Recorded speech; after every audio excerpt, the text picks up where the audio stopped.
Ano po ang itutulong ng partido kung meron man dito po sa ating prosecution sa impeachment trial ni VP Sara? Mm. Dalawa sa miyembro namin ang prosecutors diyan, no? Si Congressman Defensor at saka si Congressman Joel Chua. So, andyan na naman lahat ng ebidensya, lahat ng mga dokumento na andyan na. Nasa pagpresenta na lang sa Senado yan.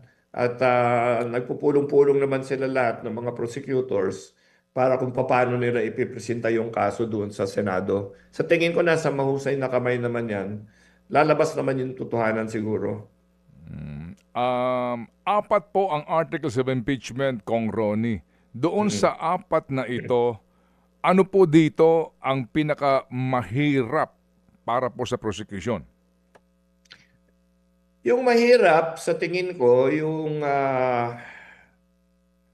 banta sa buhay kasi alam mo, conditional threat nga yun, ano? So may mauwi tayo sa legal discussion na totoong threat ba yan kung may kondisyon na medyo papapatay ko yan kung mamatay ako.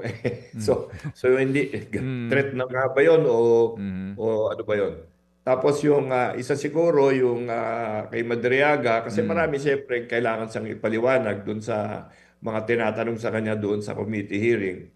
Ang medyo matindi talaga yung pera, no? I mean yung may kinalaman sa kayamanan, ano? Kasi yung statement of assets and liabilities ni Vice President nasa 80 million. Sa tagal niya sa serbisyo, ewan ko parang mahirap paniwalaan kasi kahit sinong congressman siguro walang 80 million ang net worth diyan. So, kailangan yun. Yun ang kailangan medyo siguro busisiin na mabuti kasi paano mo ipapaliwanag yan sa harap ng bilyon na mga na-deposito. Pumunta ba yun? Saan? Pumunta yun, no? At bakit nandun yun? So, mga ganun. Sa tingin ko doon madidiin yung issue sa prosecution. Pero ano lahat ito? Puro ebidensya to, Ted, no? Yung mga papeles, dokumento, nandyan naman yan. Kailangan ipaliwanag ng depensa siguro dyan kung ano yun.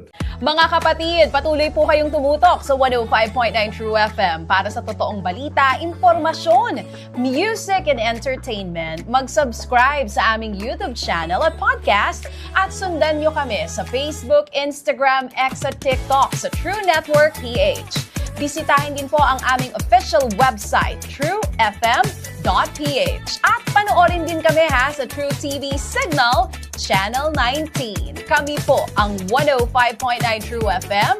Laging true sa'yo, kapatid.